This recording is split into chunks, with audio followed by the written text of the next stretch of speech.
नमस्कार।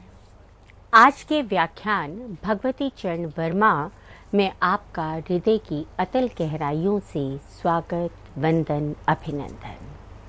आज के इस व्याख्यान में हम भगवती चरण वर्मा की कहानियों की विशेषताओं पर चर्चा करने के उपरांत आज उनकी कहानियों में मिलने वाले कतिपय दोषों या शिथिलताओं के ऊपर बात करेंगे।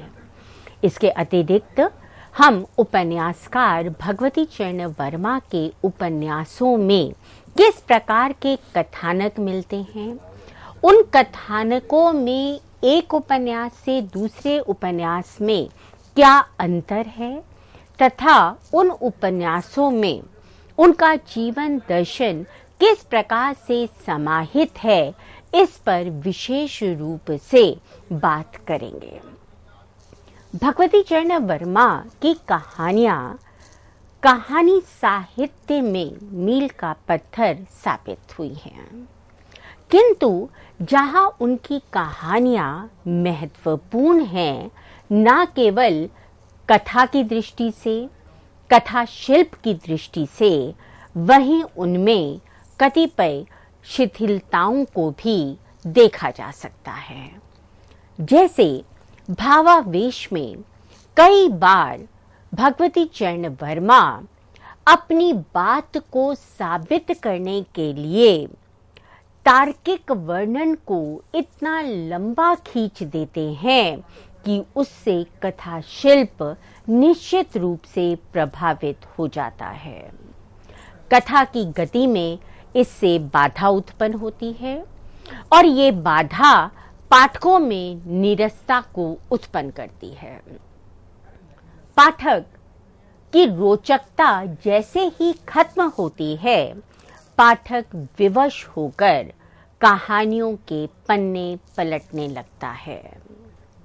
इसके साथ ही वर्मा जी ने कई कहानियों में समस्याओं को उद्घाटित तो अवश्य किया है, उसके ऊपर चर्चा भी की है, विमर्श भी किया है, किंतु उस समस्या का क्या समाधान हो सकता है, इस पर उन्होंने अपना कोई भी निर्णय प्रस्तुत नहीं किया। वो इसका निर्णय पाठकों पर ही छोड़ देते हैं। वर्मा जी की कहानी पराजय अथवा मृत्यु का शीर्षक उनके संग्रह मेरी कहानियां के अनुक्रम में यदि हम देखें तो वो पराजय और मृत्यु शीर्षक से दिया गया है। पाठक बेचैन हो जाता है, उसे समझ नहीं आता कि वस्तुतः इस कहानी का शीर्षक पराजय अथवा मृत्यु है या पराजय और मृत्यु। वो इसे दो अलग अलग कहानियों का भ्रम समझने लगता है। पात्र सृष्टि भी कहीं कहीं इन कहानियों में हमें अस्वाभाविक दिखाई देती है। ऐसा लगता है कि वर्मा जी ने अपनी बात को जबरदस्ती इन पात्रों के माध्यम से कहलाने का प्रयास किया है। इसके अतिरिक्त ग्रामीणों की भाषा को यदि हम देखें तो ग्रामीण अपनी सहज सरल भाषा के बीच में सामान्य शहरी शब्दों का प्रयोग करने लगते हैं, जिससे बाधा उत्पन्न होती है। कहानियों में इन दोषों के होने पर भी उनकी कहानियां अपने आप में पर्याप्त रोचक हैं और पाठक उन्हें आद्यंत पढ़ना चाहता है। उनकी कहानियों की लोकप्रियता इससे भी समझ में आती है कि उनकी कहानियां मुगलों ने सल्तनत बख्श दी तथा दो बाके आज भी लोकप्रिय है। कह सकते हैं कि वर्मा जी की कहानियों के महत्व को हम अस्वीकार नहीं कर सकते। वर्मा जी ने कहानी, कविता और अन्य विधाओं के अतिरिक्त उपन्यासों को भी सृजित किया है। उपन्यास आधुनिक युग में गद्य की विविध विधाओं में सर्वाधिक लोकप्रिय विधा है। इसका कारण ये है कि मानव जीवन और उसके मनोजगत की विविध समस्याओं को कहानी उस प्रकार से रूपायित नहीं कर पाता जितनी विस्तार में, जितनी समग्रता में, जितनी यथार्थता में उसे उपन्यास में लिपिबद्ध किया जा सकता है। उपन्यास, उप और न्यास, इन दो शब्दों के योग से बना शब्द है, जहां उप का अर्थ है समीप और न्यास का अर्थ निकलता है रचना। इस प्रकार से उपन्यास वह है जिसमें मानव जीवन के किसी तत्व को उक्त रूप में समन्वित करके समीप रखा जा सके। उपन्यास एक बहुत अधिक लोकप्रिय साहित्यिक विधा है और इसलिए कहा जा सकता है कि कहानी में हम किसी भी व्यक्ति के घटना के एक पक्ष को रख सकते हैं, एक पक्ष को समग्रता में हम अपने पाठकों के सामने उद्घाटित कर सकते हैं, जबकि उपन्यास में मानव जीवन के विविध पक्षों को, विविध क्षणों को प्रतिबिंबित किया जा सकता है। वस्तुतः उपन्यास एक ऐसी विस्तृत कथा होती है जो अपने अंदर, अपने भीतर अन्य बहुत सारी गौण कथाओं को समेटे होती है। मुख्य कथा के साथ साथ गौण कथाएं भी साथ साथ विकसित होती हैं, मुख्य कथा को बल प्रदान करती हैं। और इसके साथ ही कहानी में यदि 1, 2, 3, 4 पात्रों को लेकर कहानीकार रचना करता है, वहीं पर विस्तृत फलक होने के कारण उपन्यास में पात्रों की योजना भी अधिक होती है। प्रमुख और गौण पात्र मिलकर कहानी को विकसित करते हैं। उपन्यास की कथा के अंदर समाज और व्यक्ति, इन दोनों की बहुत सारी अनुभूतियां, संवेदनाएं अभिव्यक्त होती हैं। अनेक प्रकार के दृश्य उपस्थित होते हैं, घटनाएं आती हैं, जाती हैं, गति प्राप्त करती हैं और इस प्रकार से इन घटनाओं को सामने लाने के लिए चरित्रों का निर्माण किया जाता है। ये चरित्र उन घटनाओं से संबंधित होने के कारण उन घटनाओं को प्रभावित करते चलते हैं। भगवती चरण वर्मा एक प्रतिभा संपन्न उपन्यासकार के रूप में हमारे सामने उपस्थित होते हैं। उन्होंने अपने उपन्यासों में सामाजिक परिवेश को उसकी संपूर्णता में अपनाते हुए मानव जीवन के विविध पक्षों, विविध रंगों को अभिव्यक्त किया है। उन्होंने अपनी रचना में प्रगतिशील, व्यवहारिक और साहित्यिक दृष्टि को अपनाया। कह सकते हैं कि उनकी रचनाओं में हमें परंपराओं को निभाते हुए एक नई दिशा दिखाई देती है। वे अपनी परंपराओं का पृष्ठ प्रेषण नहीं करते, ना ही वे आदर्श रूढ़ियों से चिपके रहने की बात करते हैं। परंपराओं के प्रति अंध मोह भी उनमें दिखाई नहीं देता। इसके विपरीत वो नई दृष्टि, नई परंपराओं को आत्मसात करने की बात करते हैं। जो जीवन मूल्य रूढ़ हो चुके हैं, उन्हें त्याग कर नए जीवन मूल्यों को अपनाने की बात करते हैं। अगर हम उनके उपन्यासों पर बात करें तो उनका सबसे पहला उपन्यास पतन है, जो उन्होंने 1929 में सृजित किया था। प्रथम उपन्यास होने के कारण यदि हम उपन्यास साहित्य के तत्वों की बात करें तो इसमें आप बहुत अधिक महत्वपूर्ण आप इस उपन्यास को नहीं मानेंगे। चित्रलेखा के माध्यम से हम भगवती चरण वर्मा को उत्कृष्ट सर्वश्रेष्ठ उपन्यासकार के रूप में जानते हैं। इस उपन्यास में उन्होंने पाप और पुण्य की बहुत सुंदर व्याख्या की है। चित्रलेखा उपन्यास उन्होंने 1931 में लिखना शुरू किया और 3 वर्ष बाद 1933 में ये प्रकाशित होकर अपने पाठकों के समक्ष आया।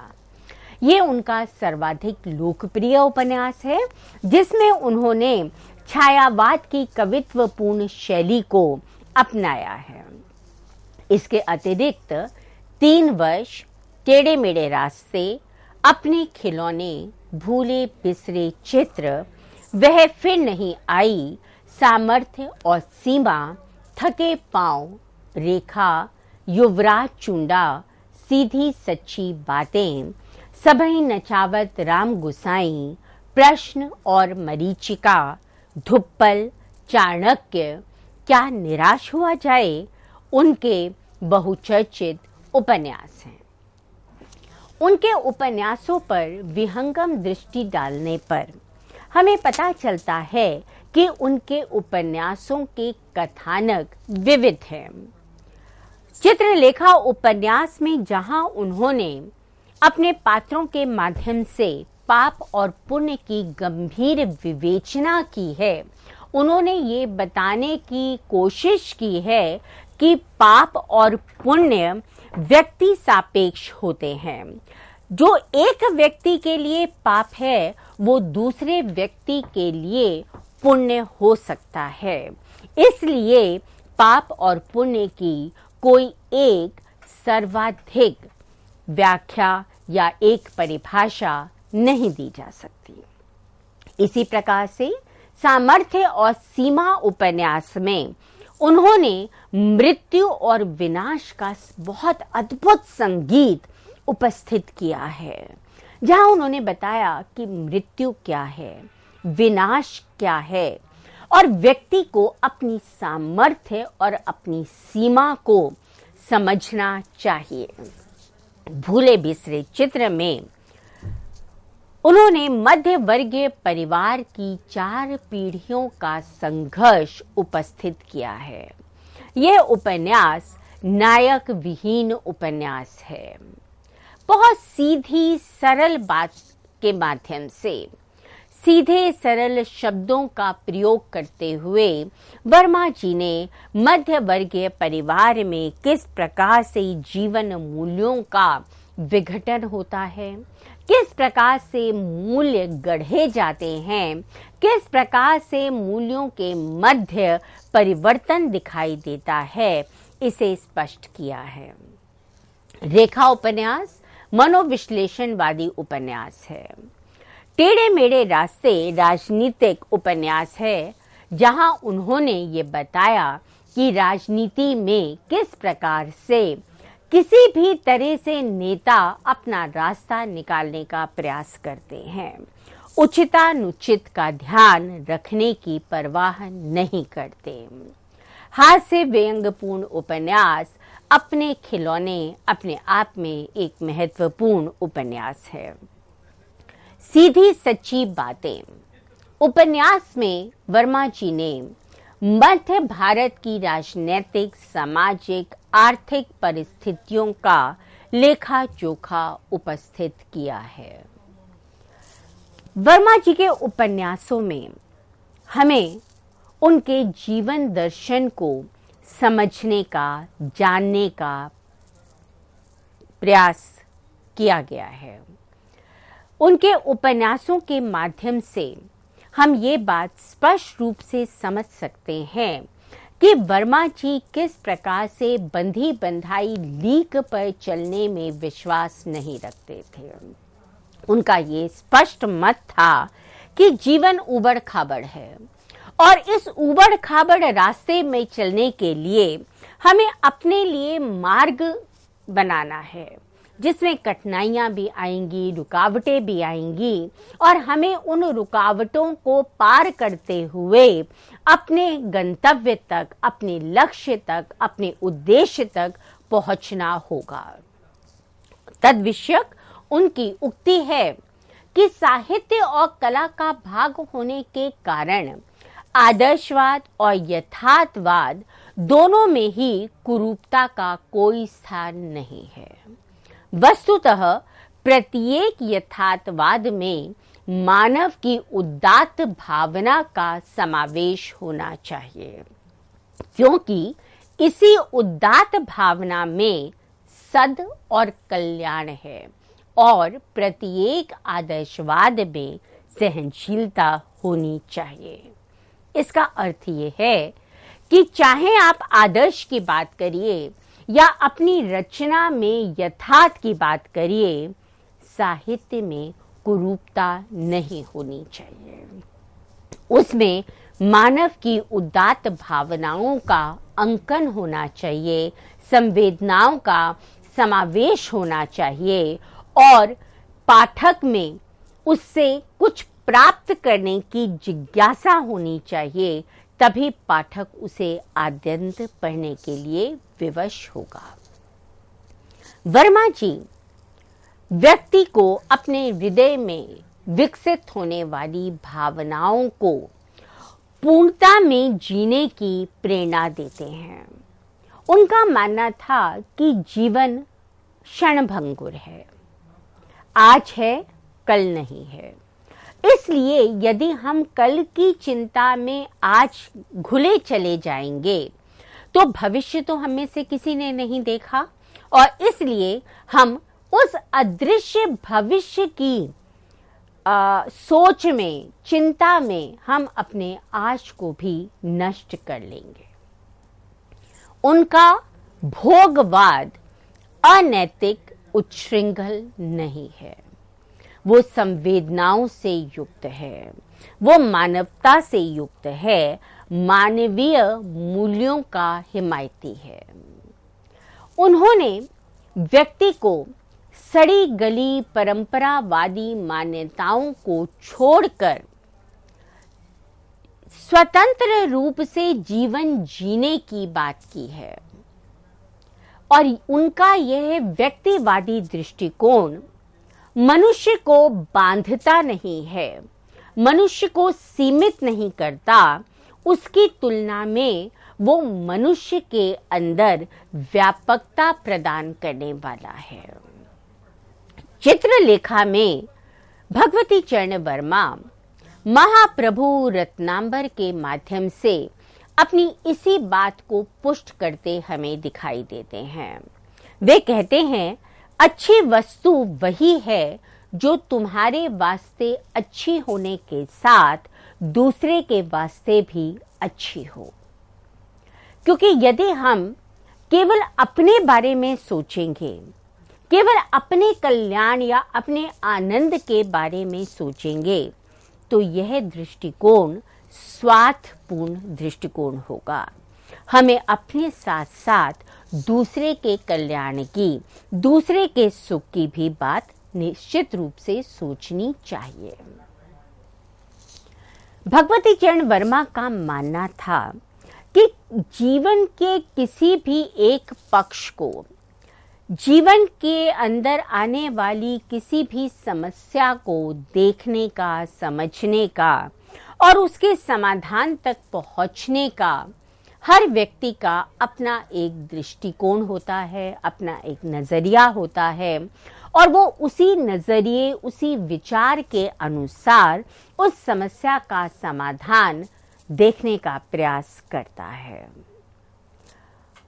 अपने उपन्यास चित्रलेखा में उन्होंने पाप और पुण्य दोनों को देखने की एक नवीन दृष्टि से अपने पाठकों का परिचय कराया है और उनका ये मानना है कि हम बहुत जल्दी किसी भी बात पर, किसी भी निर्णय पर पहुंच जाते हैं कि अमुक काम पाप से ग्रसित है या अमुक चीज पुण्य के अंतर्गत आती है, किंतु इसका निर्धारण कौन करेगा कि पाप वस्तुतः क्या है और पुण्य क्या है। तो वर्मा जी के अनुसार पाप और पुण्य की व्याख्या करना सहज नहीं है। पाप और पुण्य वस्तुतः स्थिति और व्यक्ति सापेक्ष होते हैं और इसका निर्णय व्यक्ति या वो स्थिति ही कर सकती है जब उस समस्या का वो समाधान किया जा रहा हो।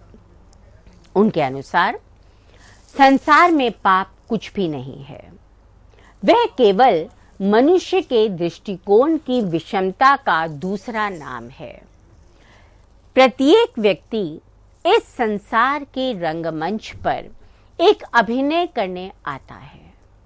अपनी मन प्रवृत्ति से प्रेरित होकर अपने पाठ को वह दोहराता है और यही मनुष्य का जीवन है। हम सब अगर देखा जाए तो इस संसार के रंगमंच पर मानो पुतलियों की तरह अपना अपना पार्ट, अपना अपना अभिनय करने के लिए विवश हैं। परिस्थितियां आती हैं, हम उससे जूझते हैं, उनसे अपना रास्ता निकालते हैं और ये रास्ता हम अपने विवेक के माध्यम से चयन करते हैं। आगे वो कहते हैं कि जो कुछ मनुष्य करता है वह उसके स्वभाव के अनुकूल होता है और स्वभाव प्राकृतिक है। मनुष्य अपना स्वामी नहीं है, वह परिस्थितियों का दास है, विवश है। वह करता नहीं है, वह केवल साधन है। फिर पुण्य और पाप कैसा? इस बात को हम एक उदाहरण के माध्यम से भी समझ सकते हैं कि चोरी करना पाप है, हम सब जानते हैं। किंतु जो व्यक्ति 10 दिन से भूखा हो, अगर वो एक रोटी चुरा लेता है तो हम क्या इसे पाप कहेंगे? हम इसे पाप शायद ना कह पाए, क्योंकि यह उसकी विवशता है। वो परिस्थितियों का दास बनकर भूख से बिलबिलाने के कारण उस रोटी को चुराने के लिए विवश हो जाता है। इस उपन्यास में उन्होंने पाप और पुण्य के माध्यम से व्यक्ति के अंदर उपस्थित काम समस्या को भी रेखांकित करने का सफल प्रयास किया है। वे प्रकारांतर से इसके माध्यम से मनुष्य द्वारा उन्मुक्त भावनाओं को पूर्ण रूप से जीने के पक्षधर थे, क्योंकि उनका ये मानना था कि काम भावना हर व्यक्ति के अंदर निहित होती है। जब हम इसे बरबस रोकने का प्रयास करते हैं, इसे दबाने का प्रयास करते हैं, तो ये भावना अन्य रूपों में बह निकलती है, जो व्यक्ति या समाज दोनों के लिए हानिकारक होती है। अतः व्यक्ति को अपनी भावनाओं को दबाने के जगह उन भावनाओं को जीना चाहिए, पर उसमें संयम, उदारता, संवेदना का होना वो अनिवार्य मानते हैं। उनके अनुसार मनुष्य जो कुछ करता है वह अपने स्वभाव के अनुकूल करता है। मतलब अगर किसी व्यक्ति को क्रोध आ रहा है तो वो अपने उस क्रोध को जितना दबाने का प्रयास करेगा, उसका वो क्रोध उतना ही भयंकर रूप धारण कर सकता है। अतः जरूरी है कि वो उस क्रोध को एक निश्चित स्थिति के लिए संभाल कर रखे।